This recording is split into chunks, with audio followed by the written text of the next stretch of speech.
Hello, everyone. Good afternoon. Welcome to, what is it, the 27th panel? I don't know, I just guessed that. I'm Luis Miguel Echegaray, and I'm the co-host of Planet Football at Sports Illustrated. I'm also the director of Latino and Hispanic content at SI, and I'm very, very excited about the conversation that we will have. Look, we have the countdown here, 45 minutes and less. But this conversation will be about professionalizing a league and the obstacles that come with it, the challenges that come with it, both from a geographical to a socio-economical perspective. And to be honest with you, I'm coming at this from a very journalistic experience where I'm really trying to dwell in and really gain as much knowledge as I can from these four gentlemen. Before further ado, I want to introduce Earl Cochran. Earl is the Chief Strategy Development Officer for Canada. Miguel Angel Lur, who has a tremendous amount of experience and now specifically coming from Guayaquil, but is now the head of the Ecuadorian League in Ecuador. We have Dexter Skeen, the former CEO of Trinidad and Tobago, and of course Randy Harris, the president of the Caribbean Union. I want to welcome you guys, gentlemen, to this conversation. And as I said, this all begins with the first question. And when I ask a question, please feel free to chime in and add, edit, and do whatever you wish it is when it comes to this conversation. Here's my first question, and it really begins with you, Earl. I'll start with you, and gentlemen, please feel free to chime in. When we talk about creating a league from scratch, it's obviously going to be different depending on where it is that you're building this league and the people that you're trying to represent, and so many things come with it. So I guess my question, which can be related to Canada, but it really also begins with, the surrounding Americas. What is your number one target that you're trying to get from a generalistic perspective, and what is your obstacle as well? What's the number one problem that you will have to face when it comes to developing the Canadian League? I threw you right into the lion's den, Earl. I appreciate it. You can pick one or the other. Well, I think I'll talk about just a general kind of obstacle, right? Because I think it will come out in the wash as we sort of talk more about it. But the general obstacle is creating something that just didn't exist before. Right? I think of football as not a pyramid, not a set of departments or programs. I think of football as an ecosystem, right? Very much a living thing. And when you have an existing system, and then you're layering something brand new on that, like a professional league, the knock-on effect to all of the things within that ecosystem are affected, right? I think of it more like a spider web and dropping something onto a spider web, and that ripple effect has permeations right across the game in our country, right? So that is a major obstacle for us, I think. And I talked about, what was the original question?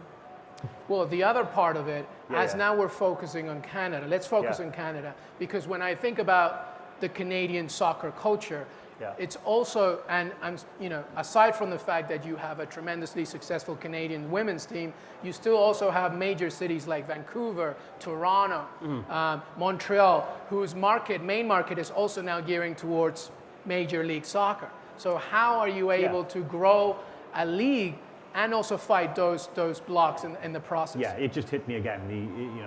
What is our goal, right? What is ultimately the rationale for us creating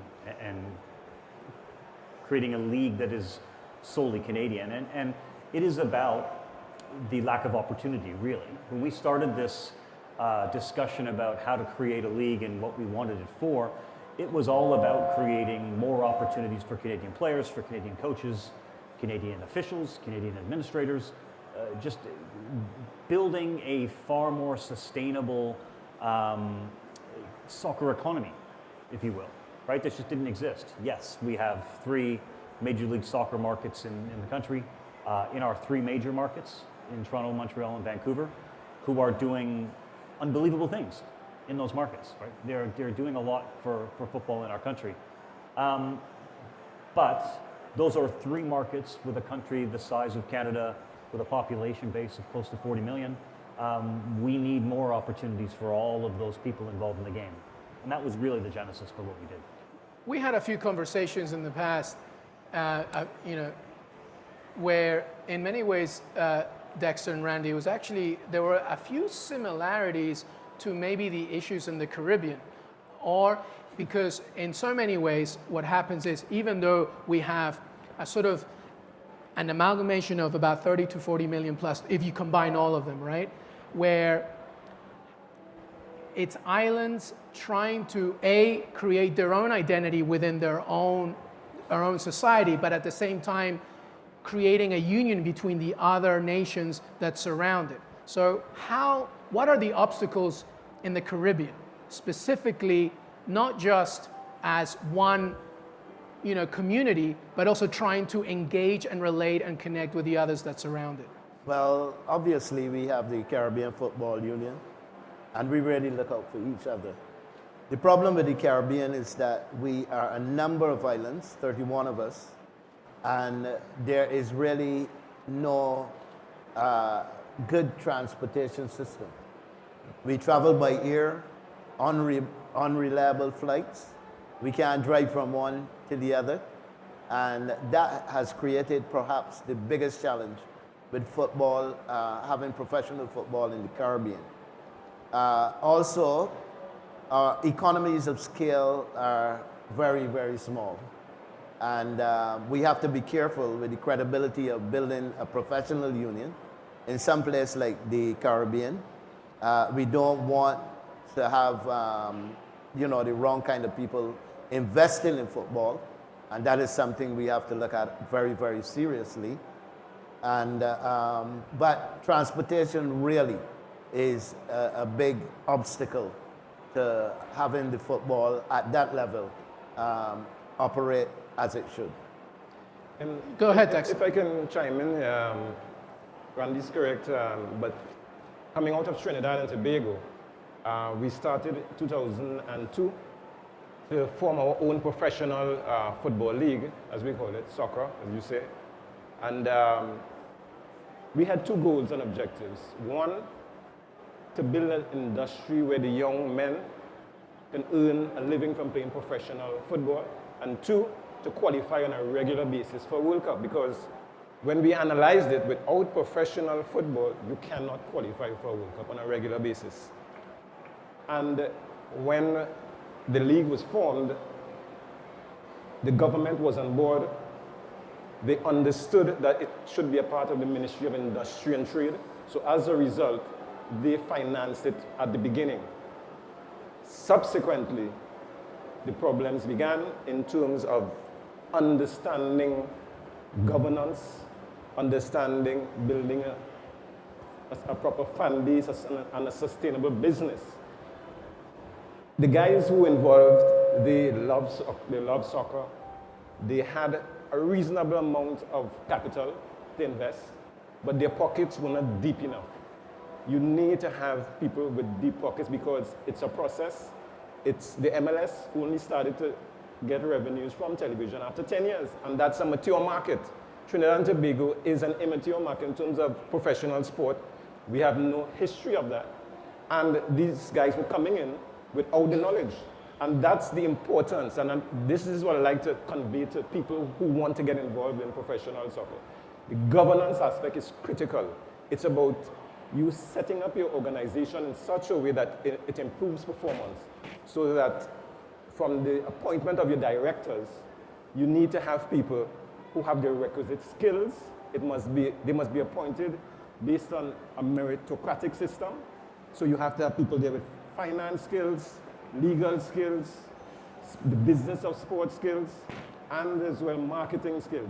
That was the challenge at our level. We had people who loved soccer, they had teams before, and they just came into the professional league loving football. So the dialogue at the board level hovered around football, around fixtures, around the games, around the results, and the business of sport was left unattended. And basically, that was a major challenge.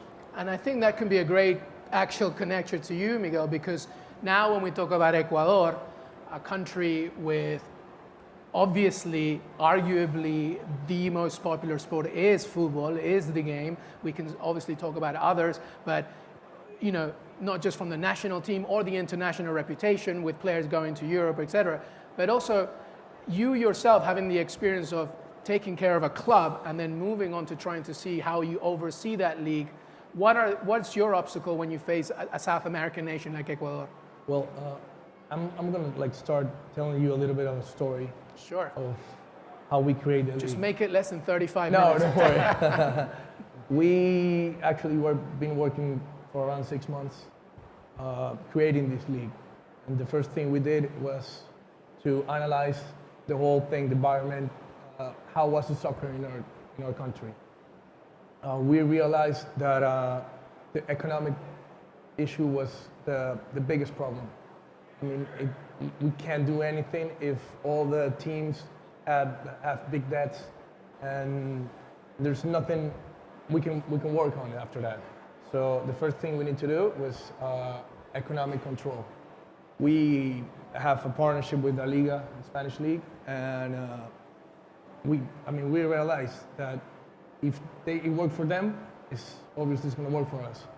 So we start building regulations, rules, and incredibly, unanimously, all the teams approve it. So after that, it's different, the whole thing. Right now we have rules, we all set the regulations, and after that, it's just trying to get more resources for the clubs and have a solid economy for them.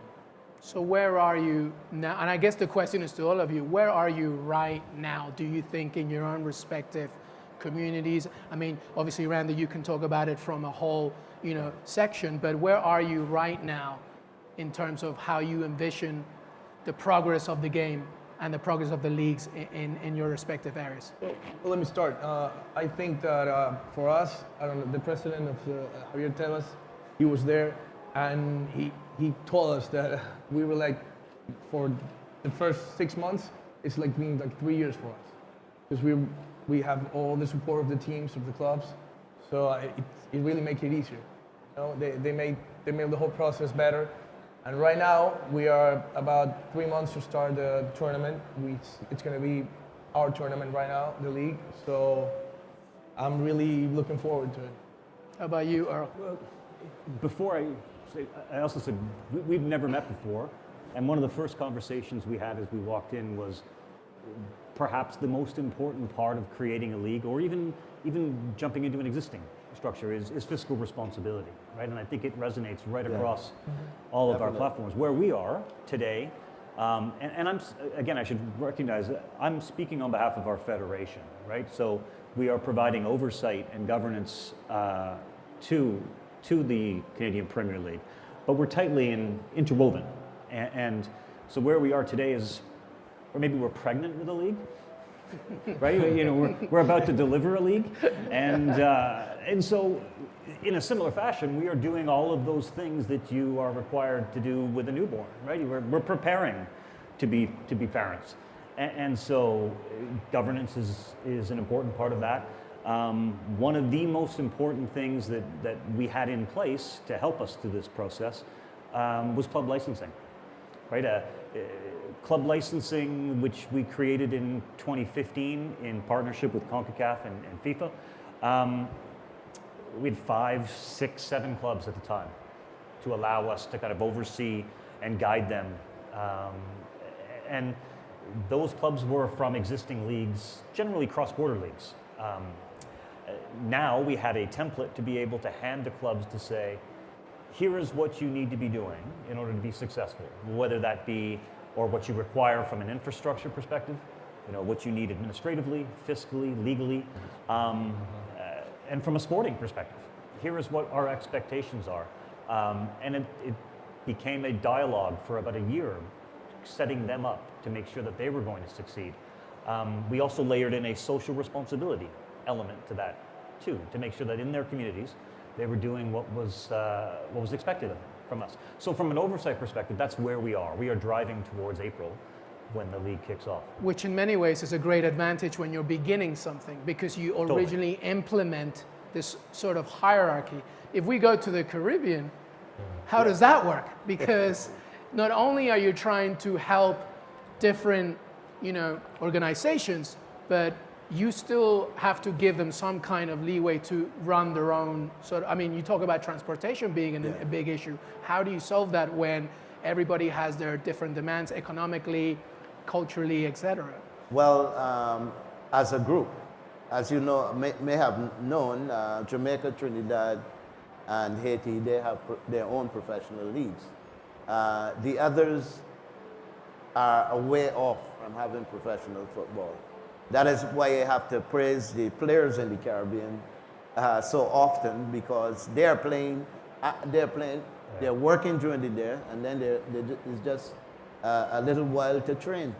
And many times they're competing with professionals. But we are a little way off from, as a group, having professional football. Our thoughts is that we'll have a Caribbean professional league. But we don't really have a lot of people with deep pockets to really support their individual teams. So we are looking at it from an association's point of view, but with the associations investing as individuals in such a league. But of course, we don't have the experience with that. We don't know how that really will work with the individuals. But we are thinking that through the FIFA Forward, we'll be in a better position financially to look at the reality of it. And it's critical, Luis, to ensure that the financial aspects are in place. Trinidad went into this league on a promise by the government and the understanding that soccer-specific stadia, or as we coined it in Trinidad, football-friendly facilities, would be built within each community represented by the teams. So we laid out this whole strategic marketing plan. We developed several brand extensions because Trinidad is a fun-loving and carnival mentality. So we developed the whole fan base to build the fan base around the carnival type mentality, parties, around the games, giveaways, entertainment, and so on. An experience. That's right. And we developed knockout tournaments, which was short, over 3 or 4 weeks on a Friday evening, where after they would come and hang out and so on at these games. And the fan base started to build. We had, from normally people like a couple hundred at a game, we would have like 5,000 people coming there each week to support the games. And then the government changed. And as a result, the support was pulled back. And we continued. The money started to dry up, as I said, because the owners did not have the pockets necessary and also the experience. So the two things, in terms of government and building a fan base, were restricted because we did not have the experience and the finance necessary. I mean, I differ a little bit, because don't get me wrong, we need the money and the deep pockets, but our teams, they, like, for example, they income 10 million and they'd spend 20. So, I mean, if I bring 30... Sounds like a South American. Yeah, exactly. Speaking like a South American. So it doesn't matter, because I can bring the 20 and then you're going to spend 30. Yeah. So, I mean, what we need is economic control. Like, establish rules, and then after that, whatever money you bring, I mean, it's going to work specific for what you need. So, after that, we're trying right now to make more attractive tournament. I mean, change the way the games are played. I mean, like, right now you have like 44 matches, and then you have to face each team 4 times. It's kind of boring. Right now, what we have is we change it completely. You face it 2 times, and after that, you got playoffs. And is this thanks to La Liga's influence as well? Or well, is that actually, something that was kind of my idea? But they approve it. And right. Right now, we have more teams, but a small calendar. Yeah. So, as I listen to you, gentlemen, talk about certain obstacles, it seems to me also that there needs to be a real attention to when you professionalize the league, to develop the game at youth level, at how young kids can learn the game at an early age, where sort of the experience, the fan base, the adoration of the sport becomes so much even earlier than before a brick was even built in a stadium. Sometimes it's difficult, sometimes it's not, when you have nations that are so invested anyway in playing the game, but infrastructure is obviously an issue. How much attention do you pay to putting a lot of effort into youth soccer and helping the passion and the fan base be built from that get-go? I mean, it's an open question. That's what we're here. So what our league is doing, it's coming here just to see what better ideas to create that. I mean, our kids, they love the game. Our country is 90% soccer. So I think that making the whole environment better fields, better TV rights for everything. So at the end, that's what we're trying to build. Our clubs solid clubs, and after that, focus on the kids. In the Caribbean, in Barbados for sure, we have a strong youth program, and I know in Trinidad they have these good youth programs and academies, but in many of the countries there is not a youth program, and that is very important. It is the future. And now CONCACAF has introduced Next Play, which is really going into the schools and getting more people involved and interested in the game. And I can see a great future for the game coming out of a program such as that. But our people are not socialized in a way to believe that sports is a professional career. So that is a problem we have to face with parents and teachers and the general public, because we don't look at sport as an industry. And I think at this time, many of us need football more than ever, because we have ailing economies. And this can provide a great avenue for boys and girls to really make a living from the game. We implemented a youth system. Within each club was required to have a U13, U15, U17. It was an official So mandate you we have had. official youth tournaments each year, and that was based on the understanding that we needed to have a pathway for the senior teams, so the boys would be able to come from the youth system into reserve system and then to the senior professional teams. It was also critical because the players, we found, needed to understand their role as professionals. They needed to understand that they were a brand within the brand. Right. And that was lacking as well. So, I mean, no fault of theirs. It's just that we are a young market and we need to be taught. Just like the players need to be taught and educated, the managerial and the executive as well need to be taught and educated in terms of professional sport and business.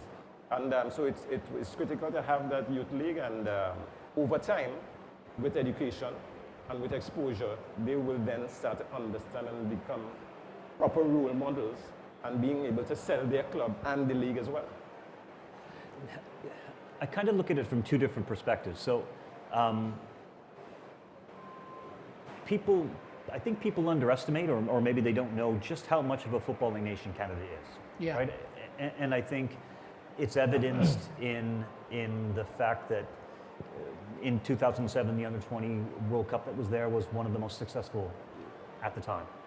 You know, the launch of the first Major League Soccer franchise in Canada, I think, and if you ask many people, was a game changer for the league. Right? It was one of those kind of pivoting turning points for them. And not just the men's game. The women's game has been incredibly successful in Canada, incredibly popular. 2015 was an enormous success from our perspective and from FIFA's perspective. We are the most popular sport in the country, right? And you say that, and people, what about hockey? What about hockey? No, we are the most popular sport in our country. but we are built on sort of a recreational platform for the most part, right? So in many respects, what this league will do is provide sort of an aspiration that didn't exist before, right? A something for young players who are currently in grassroots programs to aspire to, right? To want to deliver to. On the second way I'm looking at this too is just on the team's perspective. Yes, youth development within a team environment, academy development, the players within a club system is important to us. We've actually said to our Canadian Premier League teams to hold back for a couple of years. Build your infrastructure properly, build your professional team out, start to establish some links and partnerships within your communities, within your provinces, and then start to think about youth development, right? In specific as it relates to their clubs. Simply because the cost of youth development, certainly to fully fund it, is really high. And we don't want them to deviate from what their sole purpose is today, right? And that's to launch a league, to get their clubs started, and then we will build that in a couple of years within our licensing programs. The other side that we perhaps haven't touched on a lot yet is the marketing side of things, and how growing a league, professionalizing a league, aside from the talent perspective, aside from the youth level perspective, aside from the soccer from a club level infrastructure perspective, is we need to look attractive as a business. How difficult is that in areas where it's difficult anyway to build a business or create a business, right? It's kind of, at the beginning, it's kind of hard because we are in an industry that it lends to a lot of criticism. Soccer. Every weekend we criticize it, whatever, for whatever happens. So what we need to do is, try to build the whole environment positive. So the companies and the sponsors want to come. Nobody wants to come to something negative. So that's what we're trying right now to do. We're lucky we have tripled the income from sponsors from this year compared to last one. So it's just how the people like new things. So everybody in Ecuador is going crazy about the league and the whole process. And right now, it's going well. But as you said, we have to look attractive. Yeah. That's what I'm trying to do. Yeah. I don't know if anybody, did you? Well, in the Caribbean, we don't have a big pool of marketing professionals, especially in sport. The good thing about it is that soccer is entertainment. And, we have so many platforms for promotion and marketing now that we are lucky that we can try some of these things. But we need, especially in the Caribbean, to have more people that have careers in sport. And as I said earlier, our society is more about traditional professionalism. But when it comes to sport, there's always a hesitation to really build resources in sport management. But I think we have the duty to really promote this aspect of it because it is very important to us. And that is how, especially the CFU, is looking to really ensure that their professionals are being trained, right? Because the training is available. And if I had to do it again, it would be about building fan base from the ground up and also ensure that the place from the 4 P's of simpler marketing is there before you go into actual Right. your There's marketing already plan. the plan. Before your activation, yes, because if you do not have the football-friendly facilities set up within the communities represented by the teams, then you have no home games. Yeah. The stadia that we use were erected for the Youth World Cup, and they are not placed in the communities represented by the teams represented in the Pro League. And therefore, teams have no home games. So the games are just placed intermittently throughout the communities away from the home team. So therefore people do not have that emotive link with the clubs. They cannot identify as being part owners of the clubs, and therefore it's difficult to build a fan base and a long-term fan base at that. A house without a foundation. Exactly. Yeah. So therefore you have to ensure that those things are in place before, and that's why I like the MLS, where they set it up in such a way that you purchase your franchise and you have to prove that you have these facilities in place and so on, and you have all your I's dotted and your T's crossed before you get into actual activity. So that is a critical aspect as well. Yeah. It's an important part of a conversation we had, a couple of minutes ago, right? With fiscal responsibility, right? How you drive revenue, how you create some form of media reach. I think are in many ways built off of the assets that you have to deliver, right? And I think that to date, what the league has done incredibly well is promote a brand identity, right? Talk about who they want to be, why they want to be it, right? This league of Canadians, for Canadians, by Canadians, filling a void that may have existed for a significant period of time. They've done a great job in engaging local supporters and communities, right? To give the sense of this being an uplifting, fan-driven experience, right? Are two aspects of it. But it's not lost on us that when you're starting from nothing, it's very hard to walk into a room and sell something. You're selling hope and you're selling a dream, which is kind of what we do on a pretty regular basis anyway. But we recognized that at the onset, and we talked about just what Canada Soccer has done over the last 10, 15 years. The leadership group at Canada Soccer has, I would argue, transformed it from what it was 10, 15 years ago to a sustainable national association now with a handful of very deliverable assets, right? Very valuable assets.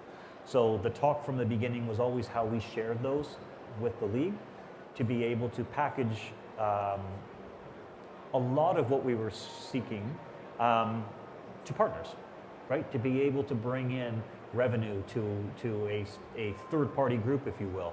Not dissimilar from the way some kind of operates within Major League Soccer and US Soccer. It was a very interesting concept that we found might be able to help us and help deliver sustainability fiscally. How difficult, and I guess this question or the answer will be different in many angles, but when you think about the relationship between the league, the federation, a players' union, if it exists, right? How difficult is it to maintain a sustainable relationship, and especially when you're A, trying to grow a league, and B, trying to sustain the infrastructure of the league in the first place? How important is it to maintain that sort of triangle? Well, for us at the beginning was a little bit hard because it's like getting out of a system from the federation. So, and with all the things that our continent suffered, corruption and everything, it was like a good way to begin something new. But it's up to us to keep the good relation because we need it. Because in our countries, when you don't have everybody united, you can't work things out. We have a lot of problems, but if we're together, probably it's going to make it a lot easier. So right now we have a good relation. I mean, normal, because it's fine. It's fine because we're doing our stuff, and probably sometimes there's like type of yellows. And at the end, it's just show them that you can work better, and they can come and help you. So that's a big part of it. It was a similar experience for us as well. In the Really? beginning, we had some difficulties with the federation.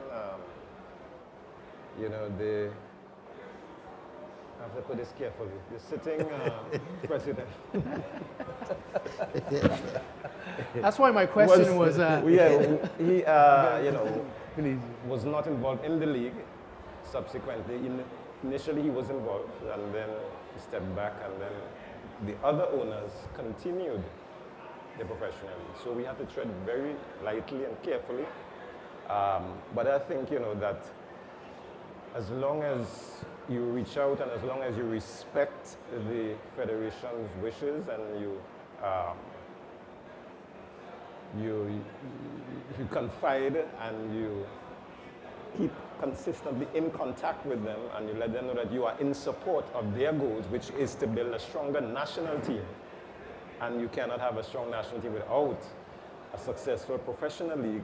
Then everyone starts to think in and go in the right direction, and then from there you can start to really, you know, work together to ensure that football wins at the end of the day.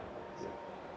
Well, the way I see it is if once the federation accepts that the development of professional football is of supreme benefit to the game in the individual countries, we shouldn't have a problem. The onus is on all three entities to work together to ensure that the game in the country improves.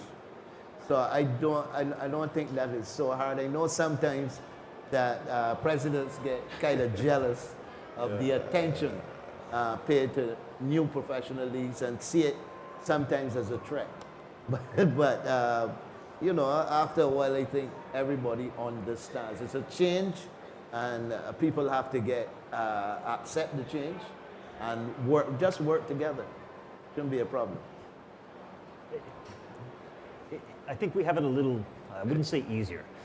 Different might be a better way to put it, because you know, we're starting something from nothing, right? So the relationship that we have is a vital one, right? But it was a relationship that started from the very beginning.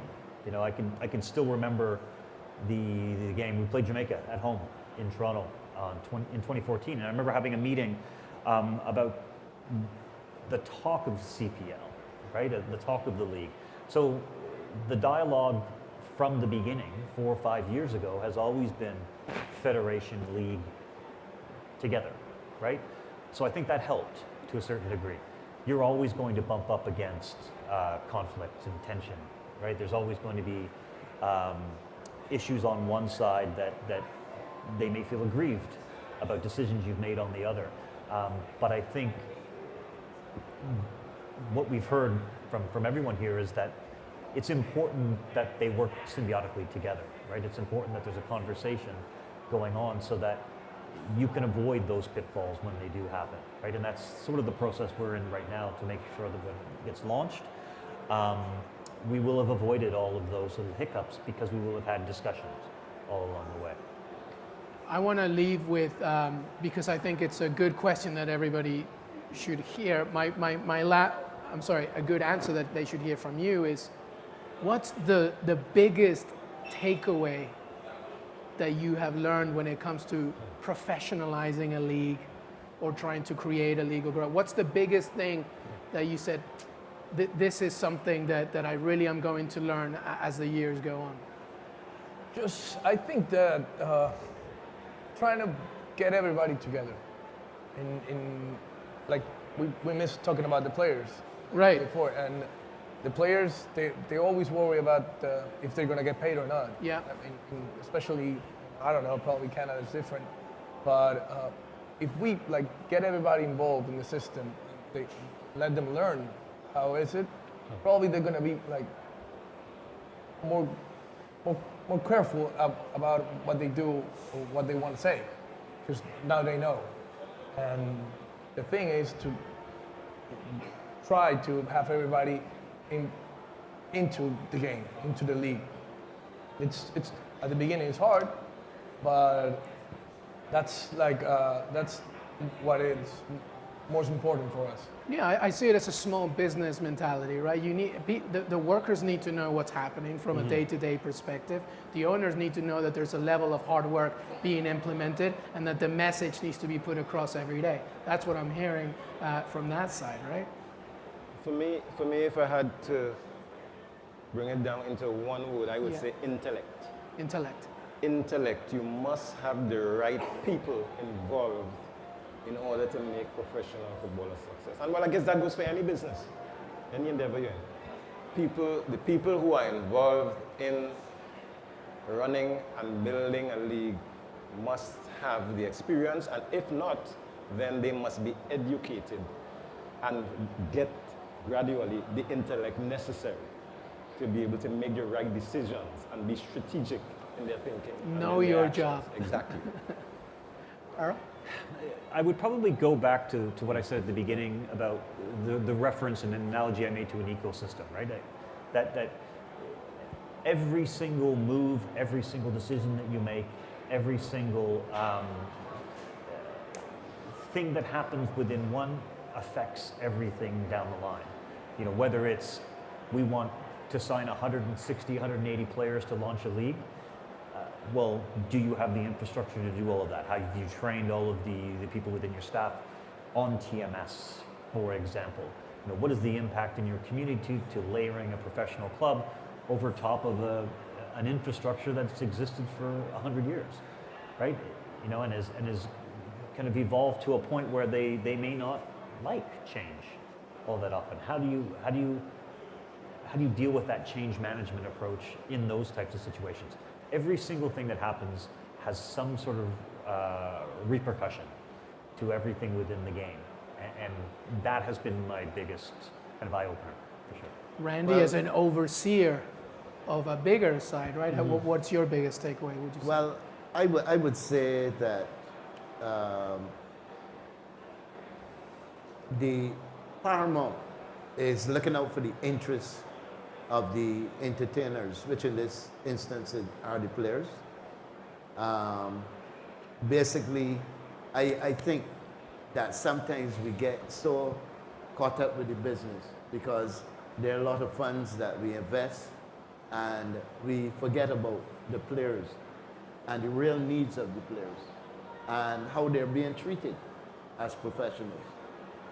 So basically, I think that we really need to put the players as a focal point, especially when you are in growth, when you're starting and you want to grow your league, right? Because the players essentially are the people who do the most promotion or the most important promotion for your leagues. I think that's a really good point, because when you look at how MLS is evolving right now, and you see talent being brought in perhaps from South America, but they know that there's a small window where they will stay, where maybe the European leagues will come and take them. It's imperative for a young league to take care of their players, because the longer they stay in this league, especially the successful ones, the better the successful and the chances these leagues will grow, right? Gentlemen, I want to thank you, Earl Cochran, Miguel Angel, Lour, Dexter Skeen, Randy Harris. Thank you so much. It was a really great conversation, and I really encourage, hopefully if you have time to talk to anybody who has more questions, because we could really talk about this for longer than just 35, 40 minutes. So thank you, gentlemen. Thank you so much. Thank you for here. Thanks for having us. Pleasure.